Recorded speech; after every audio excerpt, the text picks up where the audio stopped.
विद्यार्थी मित्रों नमस्कार। हमारा नामांकित मूलतत्व प्रकरण 11 बैंक समाधान विवरण, बैंक रिकॉन्सिलिएशन स्टेटमेंट।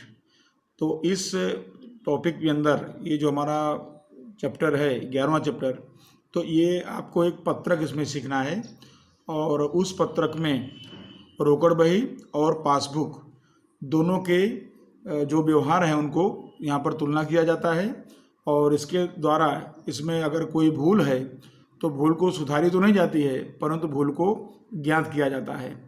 तो आज हम इस पत्रक के विषय में चर्चा करेंगे। ये हमारा नया टॉपिक है और इसके अंदर आपको दो पद्धति से सीखना है। पहली पद्धति है उधार और जमा की पद्धति और दूसरी पद्धति है जोड़ और घटाव की पद्धति। इसमें जो जोड़ घटाव की पद्धति है उसकी अपेक्षा उधार जमा की पद्धति अधिक प्रचलित है। आप परीक्षा में किसी भी पद्धति से प्रश्न को हल कर सकते हैं और आप चाहें तो सभी प्रश्न को उधार या जमा पद्धति से हल कर सकते हैं। तो जरा इसके जो है मुख्य जो बातें हैं इसमें उसको हम देखते हैं थोड़ा इसमें। तो आप देखेंगे यहाँ पर बैंक समाधान विवरण में सबसे पहले तो बैंक समाधान विवरण के बारे में बताएंगे। तो निश्चित समय या तारीख को रोकड़ बही का बैंक शेष और पासबुक के शेष, आपको ध्यान रखना है किसका, रोकड़ बही के बैंक शेष और पासबुक के शेष में हुए अंतर के कारण को जानने के लिए व्यापारी एक पत्रक तैयार करता है, उसे बैंक समाधान विवरण कहते हैं। तो आपको ये इसकी जो डेफिनेशन कंप्लीट होगी इसमें आपको मुख्य क्या समझना है, रोकड़ बही होगी, पासबुक होगा, दोनों को शेष में अंतर होगा और उस अंतर के कारण को जानने के लिए कौन बनाएगा उसको, व्यापारी। तो व्यापारी बनाएगा और क्या बनाएगा, पत्रक बनाएगा और उसे हम कहेंगे बैंक समाधान विवरण। तो इस तरह से आपका बहुत ही सरल ढंग से आप इसकी परिभाषा कर सकते हैं। और इसके बारे में कुछ और बातें देखिए। पासबुक यह बैंक की बही में व्यापारी के खाते का नकल या उतारा है। आपको पूछा जाए कि पासबुक अर्थात क्या, तो आप ये इसकी व्याख्या दे सकते हैं। तो वो व्यापारी का खाता पासबुक बैंक में होता है और बैंक व्यापारी के द्वारा किए गए व्यवहारों को अपने बही में करती है और उसकी एक नकल जो है व्यापारी को देती है। वही नकल जो है वो या जो उतारा है उसी को क्या कहते हैं, पासबुक कहते हैं।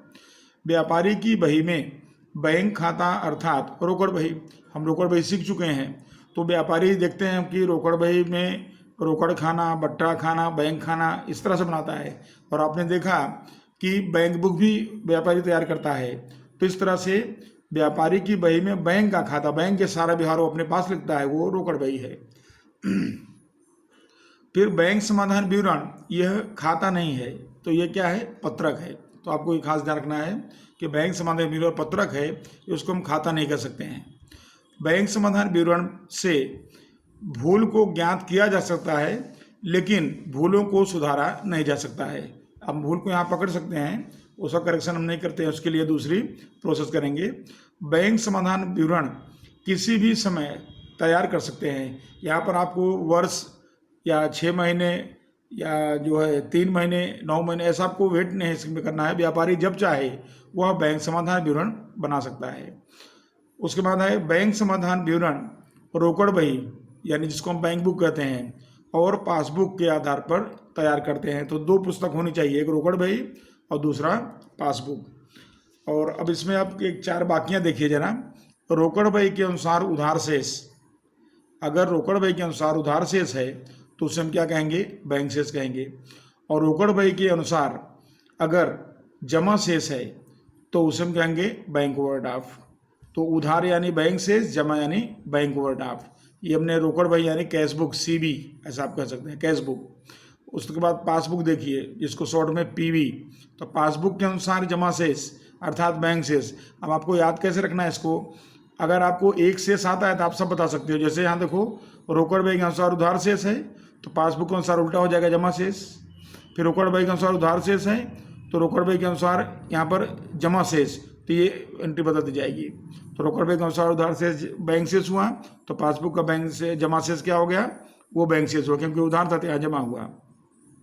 फिर रोकड़ बही का जमा क्या हुआ, बैंक ओवरड्राफ्ट। तो पासबुक का उधार वो क्या होगा, बैंक ओवरड्राफ्ट। तो इस तरह यानी रोकड़ बही और पासबुक में उल्टा संबंध है, आपको ये भी ध्यान रखना है। उसके बाद यहाँ पर देखिए बैंक समाधान विवरण तैयार करने की दो रीत है। पहली रीत है जोड़ घटाव की पद्धति और दूसरी है उधार जमा की पद्धति। उपरोक्त किसी भी रीत से बैंक समाधान विवरण तैयार कर सकते हैं। आपको जो पद्धति सरल लगे आप उस पद्धति से तैयार कर सकते हैं। और अब हम देखते हैं इसमें बैंक समाधान विवरण तैयार करने की उधार जमा की पद्धति। अब देखिए इसमें जरा, तो यहाँ पर हमने एक यहाँ कोष्टक बनाया है। ये है रोकड़ बही और ये है पासबुक और ये आवक और जावक। हमें पता होना चाहिए कि हम जो भी व्यवहार या व्यापारी जो भी व्यवहार करेगा उसके परिणाम स्वरूप या तो आवक होगी या तो जावक होगी। तो अगर आवक हो रही है तो उसको रोकड़ बही में क्या किया जाता है, उधार। आपने सीखा है आगे रोकड़ बही के चैप्टर में, आवक को रोकड़ आवक उधार करते हैं, रोकड़ जावक को जमा करते हैं। तो इसका मतलब ये हुआ कि आवक है तो रोकड़ बही में इसको उधार करेंगे और बैंक क्या करेगी, क्योंकि यहाँ पर बनाने वाला व्यापारी है, रोकड़ बही कौन बनाता है, व्यापारी, और पासबुक कौन बनाएगा, ये बैंक बनाएगी। तो बैंक उसका उल्टा करेगा। तो यानी कि आवक को रोकड़ बही में व्यापारी उधार करेगा जबकि पासबुक में बैंक क्या करेगी, उसको जमा करेगी।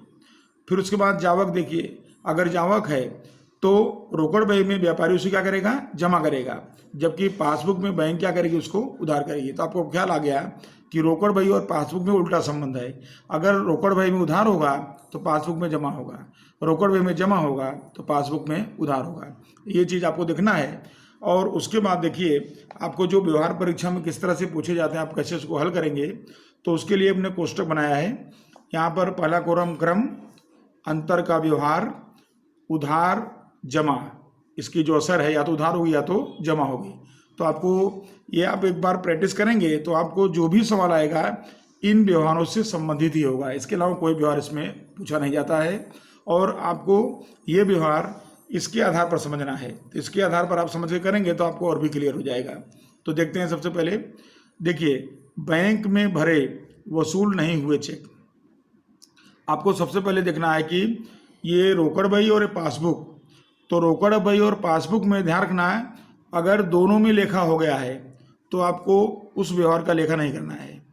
रोकड़ बही में हो गया है और पासबुक में भी हो गया है तो एंट्री आपको कुछ नहीं करना है। अगर रोकड़ बही में एंट्री नहीं हुई है और पासबुक में नहीं हुई है, दोनों में नहीं हुई है तो भी आपको लेखा नहीं करना है। यानी अगर दोनों पुस्तकों में लेखा हो गया है तो, और दोनों पुस्तकों में लेखा नहीं हुआ है तो आपको लेखा करना नहीं है। लेकिन अगर दोनों में से किसी एक में हुआ है और दूसरे में नहीं हुआ है तो जिसमें नहीं हुआ है उसके अनुसार आपको उधार या जमा करना है। अब आप समझेंगे तो ख्याल में आएगा। देखिए बैंक में भरे वसूल नहीं हुए चेक। अब बैंक में चेक भरे यानी क्या हुआ है, व्यापारी की आवक है, व्यापारी को चेक मिला तो व्यापारी उसे अपने रोकड़ बही में पहले लिखेगा। तो व्यापारी आवक क्या करेगा, उसको अपने रोकड़ बही में उधार कर देगा। अब यहाँ बोलता है कि वसूल नहीं हुए चेक, यानी ये एंट्री कहाँ होना बाकी है, बैंक में। तो रोकड़ बही में तो उधार हो चुका है और एंट्री कहाँ बाकी है, पासबुक में, बैंक में। तो फिर पासबुक के अनुसार आवक क्या हो रहा है, देखिए जमा। तो देखिए इसको हमने कहा क्लिक किया जमा। तो आपको ये ध्यान रखना है कि जब भी ऐसा व्यवहार आए कि बैंक में भरे वसूल नहीं हुए चेक अगर है तो आपको उसको जमा करना है, क्योंकि उसका लेखा रोकड़ बही में उधार हो चुका है, बैंक में होना बाकी है, तो आवक को बैंक में जमा करते हैं। दूसरा देखिए, बैंक द्वारा भुगतान किया खर्च और रोकड़ बही में नहीं लिखा है। आप समझिए जरा, यहाँ पर किस में लिखा हो गया है, बैंक में हो गया है, किस में होना बाकी है, रोकड़ बही में। अब यहाँ चलें, यहाँ लिखा हो गया है और रोकड़ बही में होना बाकी है। अब पता करें है क्या है, तो बैंक द्वारा भुगतान है क्या हुआ, जावक। ये देखो जावक है ये, तो जावक का लेखा कहाँ पर नहीं हुआ है, तो जावक का लेखा रोकड़ बही में नहीं हुआ है, तो जावक का लेखा रोकड़ बही में क्या करेंगे, हम जमा करेंगे। देखिए अब यहाँ पर बैंक द्वारा भुगतान किया खर्च और रोकड़ बही में नहीं लिखा तो क्या कर दिए, इसको हम जमा कर दिए। तो आप इस फॉर्मूले से चलेंगे तो आपको एकदम परफेक्ट आएगा। तो पहली एंट्री में आपने देखा कि बैंक में लेखा नहीं हुआ था और उसको जमा होना था तो आपने जमा कर दिया। दूसरे में आप देखिए रोकड़ में भी लेखा नहीं हुआ है, उसके अनुसार ये जमा हो रहा था तो आपने इसको भी जमा कर दिया। अब देखिए और तीसरा, आप जैसे जैसे स्टेप बाय सीखते जाएंगे आपको ध्यान आता जाएगा।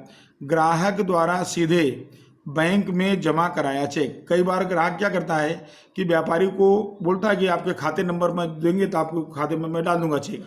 तो ऐसी स्थिति में ग्राहक जो है सीधा बैंक में जाकर के पैसा जमा करा दिया, मान लो रकम जमा करा दिया, चेक जमा करा दिया, तो व्यापारी को मालूम नहीं होगा तो रोकड़ भाई में एंट्री नहीं करेगा, वो जब मालूम पड़ेगा तब करेगा। तो अब यहाँ देखिए, तो यहाँ पर ग्राहक जो है बैंक में जमा कराया तो बैंक में एंट्री हो गई, और कहाँ होना बाकी है, रोकड़ भाई में। अब ये है क्या है, तो ग्राहक सीधा बैंक में जमा किया है, यानी आवक हुई है व्यापारी की, तो व्यापारी की आवक हुई है, और आवक का लेखा कहाँ पर नहीं हुआ है, रोकड़ भाई में नहीं हुआ है, तो क्या करेंगे इसको उधार। तो देखिए यहाँ पर उधार कर दिए।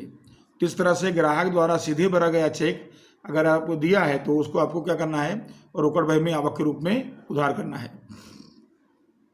बैंक ने पासबुक में उधार किए बैंक चार्ज रोकड़ भाई में नहीं है। अब देखिए यहाँ भी, यहाँ पर बैंक में एंट्री हो चुकी है और बैंक ने उधार किए बैंक चार्ज रोकड़ भाई में नहीं हुआ। अब आपको एक चीज़ ये भी ध्यान रखना है कि अगर यहाँ पर उधार या जमा शब्द दिया है तो आपको सीधा उल्टा कर देना है। ये उधार है तो देखिए क्या हो गया, इसको जमा हो गया, जमा है तो क्या कर देने का, उधार। अब समझिए कैसे, तो बैंक चार्ज क्या है, खर्च है, खर्च का लेखा यहाँ पर कहाँ हुआ है, बैंक में हुआ है। तो देखिए खर्च यानी जावक, जावा के लेखा बैंक में क्या हुआ है, उधार, तो रोकड़ भाई में क्या होना चाहिए, इसको जमा।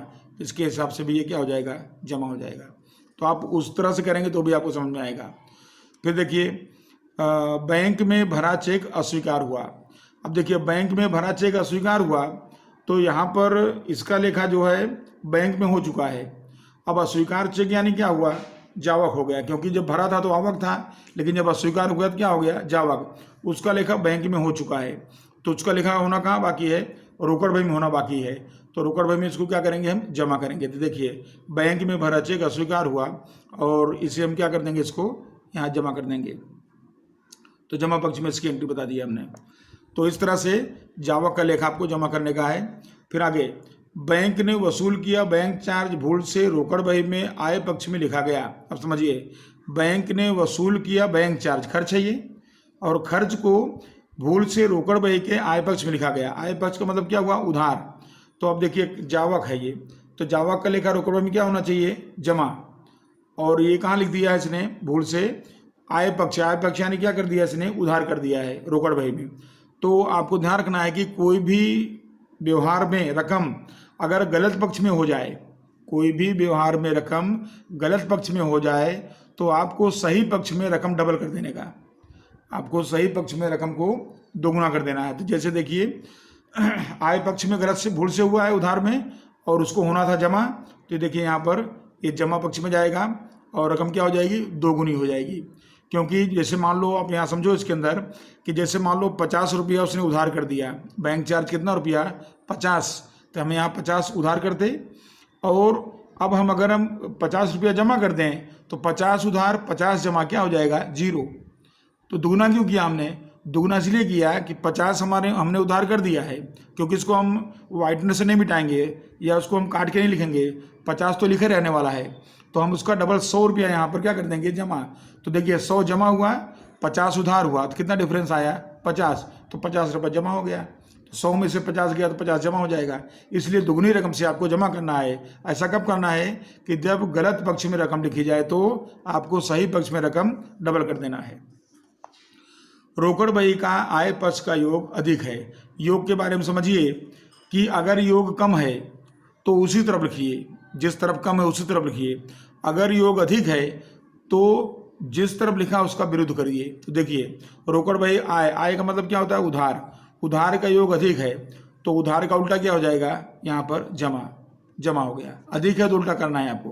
फिर देखिए पासबुक का उधार पक्ष का योग कम है। अब देखिए यहाँ पर पासबुक का उधार का योग कम है तो उसी तरफ रहेगा, उधार यानी उधार, तो ये देखो उधार कर दिया। अधिक है तो उल्टा कर देने का है, कम है तो वहीं रहने देने का है। फिर देखिए एक और, रोकड़ बही का व्यय पक्ष का योग कम है। अब रोकड़ बही का व्यय का मतलब क्या होता है, जमा, तो जमा का योग कम है तो किस तरह किधर कम है, जमा का, तो जमा कर दिया इसको, तो जमा हो जाएगा। फिर उसके बाद है पासबुक का जमा पक्ष का योग अधिक है, तो पासबुक का जमा का योग अधिक है तो उसका उल्टा क्या करेंगे, उधार कर देंगे। तो अब आपको ख्याल आ गया होगा कि योग में गड़बड़ी हो तो क्या करेंगे आप, अधिक है तो उल्टा करेंगे और कम है तो वहीं रहने देंगे। फिर आगे, बैंक में भुनाई हुंडी पकने की तारीख पर अस्वीकार हुई। अब बैंक में भुनाई हुंडी अस्वीकार हो रही है तो इसका मतलब कि इसका लेखा रोकड़ बही में नहीं हुआ, बैंक में तो हो चुका है। तो जब हुंडी अस्वीकार होगी तो फिर क्या होगा, बैंक उसे जावक के रूप में उधार करेगी। ये देखिए जावक हुआ है, अस्वीकार हुआ यानी जावक हुआ, तो बैंक ने उसको क्या किया, ये बैंक ने उसको कर दिया उधार, तो इसका लेखा रोकड़ में क्या हो जाएगा, जमा हो जाएगा। तो देखिए अब यहाँ पर बैंक में भुनाई हुंडी पकने की तारीख पर स्वीकार हुई तो क्या हो गया, जमा, क्योंकि रोकड़ में नहीं हुआ तो रोकड़ में जमा कर दिया इसको हमने। तो आपको यही सब समझना इसके अंदर। फिर आगे लिखा परंतु बैंक में अप्रस्तुत चेक, ऐसा लिखा है अप्रस्तुत चेक, यानी हम चेक लिखते हैं तो यानी अपने लेनदार को चेक हम देते हैं, तो ये हमारा जावक है, व्यापारी का ये क्या है, जावक है। तो जावक का लेखा रोकड़ में हो चुका है लेकिन बैंक में पहुंचा नहीं चेक हो, तो यानी बैंक में लेखा होना बाकी है। तो यहाँ चेक कर लेने का, जावक है रोकड़ में जमा हो चुका है, तो कहाँ होना बाकी है, बैंक में, तो बैंक में क्या हो जाएगा, उधार। तो देखिए यहाँ पर लिखा परंतु प्रस्तुत चेक क्या हो गया, उधार। बैंक ने व्यापारी के खाते में ब्याज जमा किया। अब देखो यहाँ जमा शब्द आ गया, तब सीधे उधार कर देंगे। तो बैंक ने व्यापारी खाते में, यानी कौन एंट्री किया है, बैंक ने, तो बैंक ने जमा किया यानी वो आवक है। तो ये देखिए यहाँ भी समझ लीजिए, आवक है, बैंक ने जमा किया है, तो रोकड़ में क्या कर देंगे उसको, उधार। फिर उसके बाद है लिखा गया चेक लेनदार को देना रह गया। अब देखिए लिखा गया चेक यानी फिर से हम लिखेंगे यानी जावक हुआ, तो जावक हुई है और लेनदार को नहीं देंगे तो लेनदार बैंक में उसको लेके नहीं जाएगा, तो बैंक में एंट्री होना बाकी है। तो जावक देखिए, जावक रोकड़ में जमा हो चुका है, अभी बैंक में होना बाकी है, बैंक में नहीं हुआ है, तो क्या होगा, वो उधार। तो यहाँ पर देखिए लिखा गया चेक लेनदार को देना रह गया, तो क्या किया उसको, उधार। बैंक ने व्यापारी की तरफ से लेनी हुंडी वसूल किया। अब देखिए बैंक ने व्यापारी की तरफ से कोई आवक वसूल किया है, तो उसकी व्यापारी की आवक है और बैंक ने एंट्री हो गई है, तो रोकड़ में बाकी है। तो यहाँ देख लेंगे आवक है और बैंक ने एंट्री कर दिया, क्या कर दिया उसने, जमा, तो हम क्या कर देंगे उसको, रोकड़ में उधार, जो होना बाकी है। फिर बैंक द्वारा वसूल किया गया बैंक चार्ज रोकड़ बही में 2 बार हुआ। अब देखिए बैंक द्वारा वसूल किया बैंक चार्ज, तो बैंक चार्ज क्या है, खर्च है, जावक है, तो इसका लेखा रोकड़ बही में 2 बार हुआ। तो ये देखिए देख लेते पहले, जावक है, रोकड़ बही में क्या होना था, इसको जमा। तो देखिए अब यहाँ पर तो रोकड़ बही में जमा होना था, तो हमने इसको 2 बार जमा किया। उदाहरण के रूप में 50 रुपया था मान लो, तो हमने कितना यहाँ पर लिख दिया, 100 रुपया लिख दिया। आपको यहाँ समझाने के लिए मैं लिख देता हूँ। मान लो कि उसके व्यापारी ने कितना क्या किया होगा, यहाँ पर उसने 100 रुपया जमा कर दिया होगा 50 के बदले। तो फिर क्या करेगा वो, तो बैंक द्वारा वसूल बैंक चार्ज रोकड़ में 2 बार हो गया, तो फिर हम क्या करेंगे, उसमें से जो रकम लिखा है 2 बार 50-50, तो उसको हम क्या कर देंगे, एक बार यहाँ उधार कर देंगे। ये हुआ, तो ये 50 रुपये हम उसमें से उधार कर दिए। तो इस तरह से 2 बार जो एंट्री हुई थी यहाँ 50-50 की, उसमें से जो है 50 निकाल दो, तो यहाँ कितना बचा, देखिए 50 अपने आप बैलेंस हो जाएगा, ठीक है। और ये व्यवहार देखिए, दोनों में अंतर ये भी ध्यान रखना है। बैंक ने वसूल किया बैंक चार्ज रोकड़ बही के आय पक्ष में, ये गलत पक्ष में लिखा गया था, गलत पक्ष में लिखा गया, तो मैं आपको समझाया था कि यहाँ पर इसने मान लो रकम 50 लिख दिया था, इसको क्या करना था, वास्तव में जमा करना था, और इसने भूल से क्या कर दिया, इसको उधार कर दिया। तो जब जमा करेगा तो डबल रकम यानी कितना कर देगा, यहाँ पर 100 रुपया कर देगा। तो अब देखिए 100 में 50 तो ऑलरेडी पहले लिखा ही हुआ है, तो यहाँ फिर 50 रुपया अपने आप बचेगा, तो ये 50 रुपया जमा कहा जाएगा ये, ठीक है। उसी तरह यहाँ पर देखिए 100 यहाँ पर था, 50 यहाँ कर दिया, तो यहाँ 50 रुपया जमा कहा जाएगा। तो इस तरह से इसकी एंट्री आपको ये समझना है। तो बैंक द्वारा वसूल किया गया बैंक चार्ज रोकड़ बही में 2 बार लिखा है, तो आपको एक बार उसको क्या कर देना है, उधार कर देना है। तो ये हो गया। और उसके बाद बाकी के बारे में देखिए, रोकड़ बही के अनुसार बैंक शेष अगर दिया है तो उसको हमेशा आपको उधार करना है। फिर रोकड़ बही के अनुसार बैंक ओवरड्राफ्ट दिया तो उसको हमेशा आपको जमा करना है, उल्टा हो जाएगा, रोकड़ बही का बैंक शेष उधार और रोकड़ बही का बैंक ओवरड्राफ्ट जमा। फिर पासबुक का बैंक शेष जमा और पासबुक का बैंक ओवरड्राफ्ट उधार। तो आपको ये 4 बाकी ध्यान रखना है। आपको जो प्रश्न शुरू होगा ये रोकड़ बही से शुरू होगा तो पासबुक से उसका उत्तर आएगा, और अगर पासबुक से शुरू होगा तो रोकड़ बही से उत्तर आएगा। तो आपको इसमें ये ध्यान रखना है। ये अब सवाल गिनेंगे तब ख्याल आएगा। तो आपको इस तरह से यहाँ ध्यान रखना है कि रोकड़ बही और पासबुक में अगर दोनों में एंट्री हो गई है तब लेखा करने की जरूरत नहीं है, दोनों में एंट्री नहीं हुआ है तो भी लेखा करने की जरूरत नहीं है। लेकिन किसी एक में एंट्री हुई है, एक में बाकी है, तो जो होता है कर दो, उधार होता है तो उधार कर दो, या जमा होता है जमा कर दो। यानी किसी एक पक्ष में लेखा नहीं हुआ है तो आपको समझ करके वही एंट्री आपको इसमें करना होता है। और ये जो अंतर हो रहे हैं भूल में, तो व्यापारी बैंक के साथ जो व्यवहार करता है तो अमुक बार उसका एंट्री व्यापारी की बही में करना रह जाता है, अमुक बार बैंक की बही में करना रह जाता है। तो जब एंट्री दोनों में करना रह जाएगा तो शेष में क्या होगा, अंतर आएगा। तो इस तरह से वो अंतर का जो कारण है इस तरह दिया रहेगा, उस अंतर के कारण पर आपको सवाल करना होता है। तो आपको इसको अच्छी तरह से पूरा अभ्यास करना है अच्छी तरह से। आप जब समझेंगे तो आपको और भी क्लियर हो जाएगा ये। और अब इसके बाद देखते हैं जरा इसमें से आपने प्रश्न देखते हैं इसमें। तो देखिए यहाँ एक प्रश्न दिया है, प्रश्न नंबर 4 जैसे दिया है, 31/3/16 के दिन रमेश की रोकड़ बही 10,000 का बैंक शेष दर्शाती है। मैंने आपको बताया एक शेष दिया रहेगा तो दूसरा शेष से उत्तर आएगा। तो एक यहाँ दिया है रोकड़ बही के अनुसार बैंक शेष 10,000 दिया हुआ है, ठीक है। तो यहाँ पर देखिए, यहाँ हमने इसको बनाया पत्रक। यहाँ पर पहले उधार जमा की रीति देखिए, रमेश का 31/3/16 के दिन का बैंक समाधान विवरण, और यहाँ पर क्रम, विगत और उधार जमा। तो रोकड़ बही के अनुसार बैंक शेष, तो हमने पीछे यहाँ पर देखा था कि रोकड़ बही के अनुसार बैंक शेष, यहाँ भी देखे तो भी ख्याल आएगा। रोकड़ बही के अनुसार बैंक शेष क्या होता है, उधार। तो इसको हम उधार करेंगे, तो उधार पक्ष में लिखेंगे यहाँ पर, और रकम होगी 10,000। तो देखिए हमने यहाँ पर उधार में लिखा 10,000। उसके बाद देखिए आगे दिया इसमें 31/3/16 के दिन ग्राहकों के पास से मिला परंतु बैंक में नहीं भरा 5,000 का चेक हाथ पर है। अब देखिए यहाँ पर ग्राहकों के पास से मिला, बैंक में एंट्री होना बाकी है, आवक है। तो आवक का लेखा बैंक में इसका मतलब नहीं हुआ है, तो फिर इसको हम क्या करेंगे, इसको जमा करेंगे। तो इसलिए इसको जमा करेंगे, और यहाँ पर ग्राहक के पास से प्राप्त चेक जो बैंक में नहीं हुआ तो इसको जमा कर देंगे, बैंक में होना बाकी है। और ये देखिए, देखना हो तो आप यहाँ से देख सकते हैं, यहाँ पर इसके जैसा व्यवहार है ये।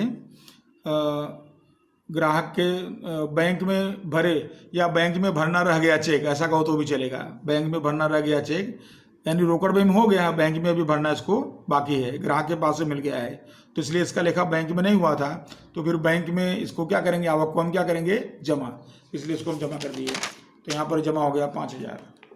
फिर आगे इसके बाद है 7,000 का चेक लिखा और बैंक ने 31/3/16 तक प्रस्तुत नहीं हुआ। तो हमने चेक लिखा है, प्रस्तुत नहीं हुआ, तो चेक लिखा मैंने क्या हुआ, जावक। और बैंक में नहीं हुआ तो बैंक में होना एंट्री बाकी है, तो जावक को बैंक में हम क्या करेंगे। तो यहाँ देख लीजिए, आप ख्याल आ जाएगा आपको। देखो जावक है, और जावक क्या करते हैं, बैंक में यहाँ पर उधार करते हैं, तो इसको उधार होना चाहिए।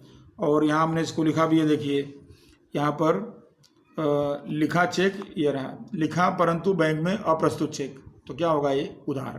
तो इस तरह इसको उधार कर देंगे, तो ये रकम उधार हो जाएगी 8,000। यहाँ रकम है 7,000 का चेक है, तो लिखा परंतु प्रस्तुत चेक हो गया 7,000। फिर उसके बाद आगे दिया है 8,000 का चेक बैंक में 29/3/16 के दिन भरा था और वह चेक अप्रतिष्ठित हुआ। तो चेक ये अस्वीकार हुआ, उसका लेखा रोकड़ बही में करना बाकी है। अस्वीकार हुआ चेक, तो अस्वीकार चेक हुआ तो बैंक क्या करेगी, जावक हो गया वो, तो बैंक उसे क्या करेगी, जावक को उधार करेगी। तो रोकड़ बही में उसको क्या होना चाहिए, जमा। और इसके लिए हमने देखो यहाँ आप ढूंढेंगे तो मिलेगा सब इसके अंदर। तो यहाँ पर चेक अस्वीकृत हुआ, तो इसके अंदर अस्वीकृत चेक के लिए हमने यहाँ पर ये देखिए, बैंक में भरा चेक अस्वीकार हुआ, तो क्या होगा, वो जमा। यानी आप यहाँ से देखेंगे तो भी आपको मिलेगा, और आप नियम से जाएंगे तो भी आपको ख्याल आएगा। तो फिर इसको हम क्या कर देंगे, जमा कर देंगे, और रकम है 8,000। ये 8,000 जमा हो गया। और इस तरह से यहाँ पर देखिए भरा चेक 31/3/16 को पासबुक के अनुसार शेष ज्ञात करो। तो आपको इसमें शेष ज्ञात करना है इसके अंदर। तो इसको हम टोटल करेंगे, तो देखिए उधार का योग हो रहा है 17,000 और जमा हो रहा है 13,000, तो ये ज़्यादा है, तो इसको हम जो इसका योग कर देंगे 17,000, और इसका योग लिखेंगे यहाँ पर 17,000। और उसके बाद यहाँ देखिए रोकड़ बही शुरू किए थे, तो उत्तर हमारा किससे आएगा, पासबुक से आएगा। तो पासबुक से आएगा। अब अंतर कहाँ आ रहा है वो देखते हैं जरा। तो यहाँ देखिए 5 और 8 13,000 हुआ, तो यहाँ पर 4,000 का अंतर आया, तो ये 4,000 जमा पक्ष में अंतर आ रहा है। ये अंतर आपको कहाँ मिल रहा है, जमा साइड में 4,000 का अंतर हो रहा है। तो पासबुक का जमा, तो यहाँ आप चेक कर सकते हैं, ये देखिए पासबुक का जमा शेष क्या बोलते हैं उसको, पासबुक के जमा को बैंक शेष बोलते हैं। उधार होता तो क्या लिखते हैं, बैंक ओवरड्राफ्ट। तो ये फिर ये यहाँ पर हमने देखो क्या लिखा, पासबुक के अनुसार बैंक शेष, क्योंकि जमा है तो 4000। अब इसी प्रश्न को अगर हम जोड़ घटाव से करते हैं तो उसमें क्या करेंगे, तो यहाँ पर आप देखिए पहले तो रोकड़ बही के अनुसार बैंक शेष कितना दिया है 10,000, उसको नोट कर देंगे यहाँ पर। तो रोकड़ बही का बैंक शेष यहाँ पर लिखेंगे 10,000, इसको हमने रकम के कॉलम में यहाँ लिखेंगे 10,000। तो ये 10,000 हमने इसको लिख दिया। उसके बाद आता है व्यवहार, ये यहाँ पर लिखा हुआ देख लेते हैं। ग्राहक के पास से प्राप्त चेक बैंक में नहीं भरा गया, तो यानी बैंक में भरने को रह गया चेक है। इसके बाद तो बैंक में चेक भरने को रह गया है, तो इसे हम क्या करेंगे, यहाँ पर हम दो हेडिंग बनाएंगे, जोड़ो घटाओ। तो अगर बैंक में चेक नहीं भरा गया है तो बैंक शेष क्या होगा, घटेगा, यानी बैंक शेष कम है तो घटेगा, तो घटाओ यहाँ पर। तो कितना घटेगा यहाँ पर 7,000, अरे 5,000। तो 5,000 रुपया उसको हम यहाँ पर कमी बताएं, यहाँ 5,000 था ना, तो 5,000 यहाँ कमी बता देंगे, तो घटाओ में 5,000। फिर उसके बाद है दूसरा, लिखा परंतु बैंक में प्रस्तुत नहीं हुआ चेक, और ये रकम है 7,000। तो लिखा परंतु बैंक में प्रस्तुत नहीं हुआ चेक, तो यानी कि बैंक शेष, बैंक ने उसको चुकाया नहीं लिखा हुआ चेक, तो बैंक का शेष क्या हुआ, बढ़ा हुआ है। तो बैंक का शेष बढ़ा हुआ है, तो फिर प्लस में जोड़ो बताएंगे, और इसमें बताएंगे 7,000। फिर उसके बाद देखिए, बैंक में भरा चेक अस्वीकार हुआ। अब बैंक में चेक अस्वीकार हो जाएगा तो बैंक शेष क्या हो जाएगा, घट जाएगा, और बैंक शेष घटेगा तो फिर क्या होगा, बैंक शेष में कमी बताओ। तो कितनी कमी होगी इसके अंदर, 8,000। तो 8,000 की कमी हो गई। तो इस तरह से सारे व्यवहार कंप्लीट हो गए। और अब इसके बाद टोटल लेंगे इसका, तो जोड़ों का टोटल कितना आया यहाँ पर, एक ही अमाउंट है तो 7,000 यहाँ लिख देंगे। इसका टोटल हो गया 17,000, और 17,000 के बाद इसका टोटल घटाओ में टोटल देखो 5 और 8 13,000, घटाओ का टोटल हो गया 13,000। इस तरह आप देखेंगे तो ये कुल रकम प्लस में कितनी हो रही है 17,000, माइनस में कितनी हो रही है 13,000।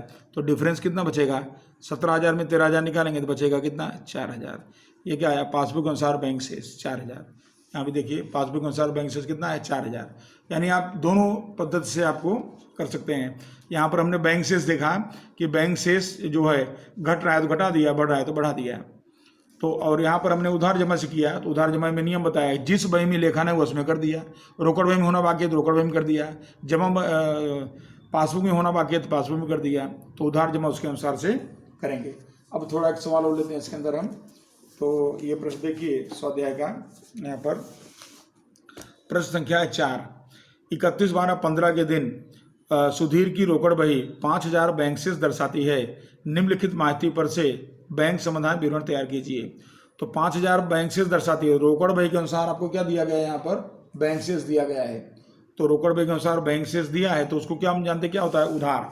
तो रोकड़ बही के अनुसार बैंक शेष, देखिए यहाँ भी हमने लिया ही था, ये रोकड़ बही का बैंक शेष क्या होता है, उधार। यानी हर सवाल में अगर जो नियम है वो लिखना है तो रोकड़ बही के अनुसार बैंक शेष क्या करेंगे, इसको उधार। कितना रुपया, 5,000। तो 5,000 हमने उधार कर दिया, पहली एंट्री हो गई। अब उसके बाद है अगला व्यवहार, अपने 31/12 का व्यवहार है, यानी दिसंबर महीने का व्यवहार है ये। तो दिसंबर महीने की अपने एंट्री कर रहे हैं इसके अंदर। तो दिसंबर महीने में 29/12/15 के दिन 8,000 का चेक बैंक में भरा। 31/12/15 तक यह चेक पासबुक में जमा नहीं हुआ। तो इसका मतलब कि बैंक में भरा परंतु जमा नहीं हुआ चेक, इसको हम कहेंगे बैंक में भरा परंतु जमा नहीं हुआ चेक। तो इसकी एंट्री कहाँ नहीं हुई है, बैंक में नहीं हुई है, आवक है। आवक बैंक में क्या होता है, जमा, इसलिए इसको जमा करेंगे। तो यहाँ पर बैंक में भरा परंतु जमा नहीं हुआ चेक, और रकम लिखेंगे 8,000। ये देखिए 8,000 जमा हो गया। फिर देखिए उसके बाद अगला व्यवहार, अगले व्यवहार में यहाँ पर दिया है 6,000 का चेक 31/12 के दिन बैंक में वसूलात के लिए भेजा। 31/12/15 तक बैंक ने वसूल नहीं किया। अब यहाँ आपको ध्यान रखना है कि ये भी अपनी आवक है, और उसको हमने कहा बैंक में भरा है, और बैंक में अभी तक वसूल नहीं हुआ, तो यानी इसकी एंट्री भी कहाँ होना बाकी है, बैंक में होना बाकी है। तो बैंक में आवक क्या करते हैं, जमा। तो ये आवक है, इसको इसलिए हम क्या कर देंगे, क्योंकि बैंक में बाकी है तो जमा कर देंगे। तो यहाँ पर देखिए बैंक में वसूली के लिए भेजा चेक वसूल नहीं हुआ, तो इसे हम जमा करेंगे और इसकी रकम है 6,000। तो 6,000 देखिए जमा हो गया है। फिर उसके बाद आप ऐसे व्यवहार प्रैक्टिस करेंगे तो आपको धीरे धीरे व्यवहार की समझ होने लगेगी। फिर आगे देखिए तीसरा, 3,000 का बिजली बिल चुकाने के लिए 28/12/15 को चेक दिया, 31/12/15 तक बैंक ने पासबुक में उधार नहीं किया, उधार दिया है तो इसका उल्टा आप जमा कर सकते हैं, तो उसके आधार पर करें। और दूसरा यहाँ पर आपको बोला गया है कि 3,000 का बिजली का बिल चुकाने के लिए बैंक में रकम भरा गया है, ऐसा बोला गया है। तो 31/12/15 तक बैंक ने पासबुक में इसको, अच्छा यहाँ पे देखिए उधार नहीं किया है, अगर उधार किया है तो जमा करते, और अगर उधार नहीं किया है तो फिर उधार करना पड़ेगा। और आप ऐसे सोचें इसको कि ये खर्च है, जावक है, और जावक का लेखा बैंक में नहीं हुआ, तो जावक का लेखा बैंक में क्या होता है, उधार, तो इसको उधार करेंगे। तो यहाँ पर बिजली का बिल का चेक बैंक ने उधार नहीं किया, तो इसलिए यहाँ पर क्या हो जाएगा, ये रकम उधार हो जाएगी 3,000। जैसे अब देखिए यहाँ पर कौन सा व्यवहार था ये, दूसरा, रोकड़ बही के अनुसार बैंक में भरे परंतु जमा नहीं हुए तो आपने क्या किया, जमा। तो यहाँ पर उधार नहीं हुआ तो आपने क्या किया, इसको उधार, तो ये भी ध्यान रखने का। और अगर ऐसा होता जमा हो गया है तो फिर आप उसका उल्टा क्या करते थे, उधार, नहीं हुआ तो फिर उसको करना उस तरह से। उसके बाद अगला व्यवहार है, 2,000 का चेक 27/12/15 को लिखकर लेनदार को दिया, परंतु 31/12/15 तक यह चेक प्रस्तुत नहीं हुआ। अब यहाँ देखिए चेक लेनदार को लिखकर दिया गया है और वह चेक बैंक में प्रस्तुत नहीं, तो इसकी एंट्री कहाँ होना बाकी, बैंक में, जावक है, जावक बैंक में क्या होता है, उधार, तो इसको उधार करेंगे। और इसका विवरण कैसे बनाएंगे, तो लिखा परंतु बैंक में प्रस्तुत नहीं हुआ चेक, और इसको उधार कर देंगे कितने रुपए से, 2,000 से। अभी बैंक में इसका एंट्री होना बाकी है, तो जावक को बैंक में हमने उधार कर दिया। फिर उसके बाद अगला व्यवहार है, बैंक ने पासबुक में ब्याज 80 जमा किए हैं जो रोकड़ बही में उधार नहीं है। तो अब देखिए यहाँ पर तो दिया हुआ है कि बैंक ने जमा किया, तो इसका उल्टा हम क्या कर देंगे, उधार कर देंगे। तो इस तरह से, और यहाँ बोला भी है कि उधार नहीं किए, और समझना हो तो बैंक ने एंट्री हो गई है, तो बैंक में आवक है, ये जमा हो गया है, तो रोकड़ बही में क्या हो जाएगा, उधार, तो इसकी एंट्री उधार हो गई 5। बैंक ब्याज का लेखा रोकड़ बही में नहीं है, कितना रुपया नहीं है, 80 रुपया। फिर उसके बाद है अगला व्यवहार, बैंक ने 100 रुपया बैंक चार्ज पासबुक में उधार किया है जो रोकड़ बही में जमा नहीं है, तो बैंक ने क्या किया, इसको उधार, तो रोकड़ बही में क्या हो जाएगा, जमा, और आपको यहाँ भी दे रखा है। और अगर नियम से देखें तो बैंक चार्ज खर्च है, खर्च का लेखा रोकड़ बही में नहीं है, तो खर्च का लेखा रोकड़ बही में क्या होता है, जमा, तो इसको जमा कर देंगे और 100 रुपये, ये देखिए जमा हो गया 100 रुपये, बैंक चार्ज का लेखा रोकड़ बही में नहीं है। तो इस तरह से, और अब इसका टोटल करेंगे, सारी एंट्री पूरी हो गई, इसका आप देखेंगे योग जमा बस का जाता है 8, 6, 14, 14,100 जमा का जाता है, उधार में लाएंगे 14,100, और उसमें से अब ये माइनस करेंगे एंट्री, तो 5,000, 3,000, 2,000, तो ये होगा 10,000 और 80, इसको माइनस करेंगे 4,020, 4,020, ये आपका डिफरेंस आया। तो ये डिफरेंस, सवाल कहाँ शुरू हुआ, रोकड़ बही से, उत्तर कैसे आएगा, पासबुक से, तो रोकड़ बही के अनुसार निकाले, तो पासबुक के अनुसार उधार हो तो क्या करने का होता है, बैंक ओवरड्राफ्ट। पासबुक का जमा हो, जैसे देखिए ये सवाल में पासबुक के अनुसार कहाँ आया था, जमा पक्ष में, तो क्या लिखा आपने, बैंक शेष, तो यहाँ पर देखिए पासबुक में क्या आया, उधार पक्ष में आया, तो क्या लिखा आपने, बैंक ओवरड्राफ्ट, ये ध्यान रखना है खास आपको। तो पासबुक के अनुसार बैंक ओवरड्राफ्ट इसका आंसर हो गया। अब उसी तरह से एक प्रश्न और लेते हैं इसमें, तो इसके लिए देखिए सवाल नंबर 5 में, नरेश की रोकड़ बही यहाँ पर दिया है, 31/3/16 के दिन बैंक खाते में जमा बाकी दर्शाती है जो पासबुक से भिन्न है। पासबुक रोकड़ बही की तुलना करने पर निम्नानुसार माहिती मिली, इस पर से नरेश का बैंक समाधान विवरण तैयार करो। तो यहाँ पर आपको बाकी दिया गया है, तो यहाँ आप देख सकते हैं कि रोकड़ बही की कौन सी बाकी बताई है, जमा बाकी, आपको ध्यान रखना है। तो रोकड़ बही की जमा बाकी यानी बैंक ओवरड्राफ्ट होता है, और उधार बाकी यानी क्या होता है, बैंक शेष होता है। तो पहली एंट्री होगी रोकड़ बही के अनुसार बैंक ओवरड्राफ्ट, और जमा बाकी है, जमा करेंगे कितना रुपया 12,000। पहली एंट्री हो गई। अब दूसरी एंट्री देखिए, 10,000 का चेक 28/3 यानी मार्च महीने का है, तो 28/3 को बैंक में भरा, परंतु बैंक ने चेक अभी तक पासबुक में लिखा नहीं है, यानी इसकी एंट्री कहाँ होना बाकी है, पासबुक में होना बाकी है। तो फिर पासबुक में क्या करेंगे, इसको जमा करेंगे। आवक है तो आवक को पासबुक में क्या करेंगे, जमा। तो भरा परंतु जमा नहीं हुआ चेक, और जमा कर देंगे 10,000। इसका लेखा पासबुक में नहीं यानी बैंक में होना बाकी है, तो बैंक में कर दिया। फिर देखिए आगे, 30/3 यानी मार्च के अंतिम 30/3 को बैंक ने जमा किया 160 ब्याज, रोकड़ बही में नहीं लिखा है। अब यहाँ स्पष्ट है बैंक ने जमा किया है तो क्या करेंगे, इसको उधार कर देंगे। अगर नहीं किया है तो वही कर देंगे, अगर कर दिया तो उसका उल्टा कर देंगे। तो बैंक ने जमा किया ब्याज रोकड़ बही में 160 रुपया रोकड़ बही में नहीं लिखा गया है, तो फिर 160 हम क्या कर देंगे, उधार कर देंगे। तो उधार में देखिए बैंक ब्याज का लेखा रोकड़ बही में नहीं है 160, और नियम देखना हो तो यहाँ पर बैंक ब्याज आवक है, आवक का लेखा बैंक में हो गया है, रोकड़ बही में नहीं हुआ, तो रोकड़ बही में क्या होगा, आवक उधार होता है। फिर उसके बाद अगला व्यवहार है, 10,000 एक ग्राहक सीधे बैंक खाते में भरे हैं और जिसकी माहिती 31/3 तक नहीं मिली है, यानी रोकड़ बही में इसकी जानकारी नहीं है, पासबुक में हो, बैंक में हो गया, तो बैंक में सीधा भरा गया चेक है, तो बैंक ने उसको क्या कर लिया होगा, जमा। आवक है तो रोकड़ बही में क्या हो जाएगा, वो चीज़ उधार हो जाएगा। तो इसको रोकड़ बही में उधार करेंगे, तो रोकड़ बही में कितना उधार हो जाएगा, 10,000 रुपया।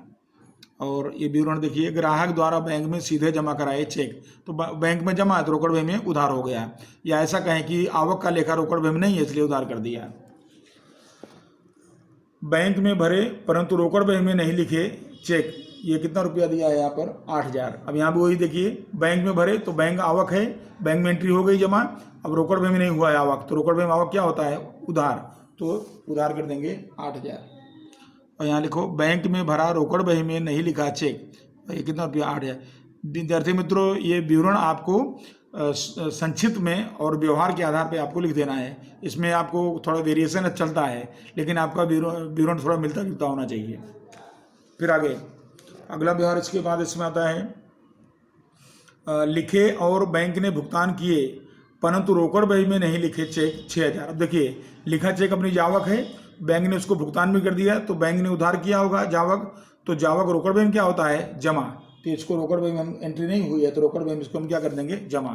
तो यहाँ देखिए, लिखा और बैंक द्वारा चुकाया परंतु रोकड़ बही में नहीं लिखा चेक, और ये रकम जमा हो रही है 6,000 रुपये, जो रकम है उसको जमा कर दिए। फिर आगे आता है, बैंक में भुनाई 3,000 की लेनी हुई अप्रतिष्ठित हुई या अस्वीकार हुई, बैंक ने पासबुक में नोटिंग चार्ज 40 सहित, यानी ये खर्च में 3,000 है, उसमें खर्चा जोड़ देने का 3,040 हो जाएगा, की रकम जो लिखी है उसकी खबर नरेश को नहीं, व्यापारी को नहीं, व्यापारी को नहीं, रोकड़ बही में लिखा नहीं हुआ है।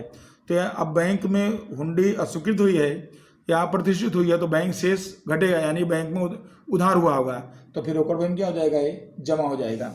तो रोकड़ बही में जमा हो जाएगा, तो यहाँ लिखेंगे, अस्वीकृत हुंडी का लेखा रोकड़ बही में नहीं है और जमा पक्ष में खर्च के साथ 3,040 रुपया, यहाँ पर लिख देंगे 3,040।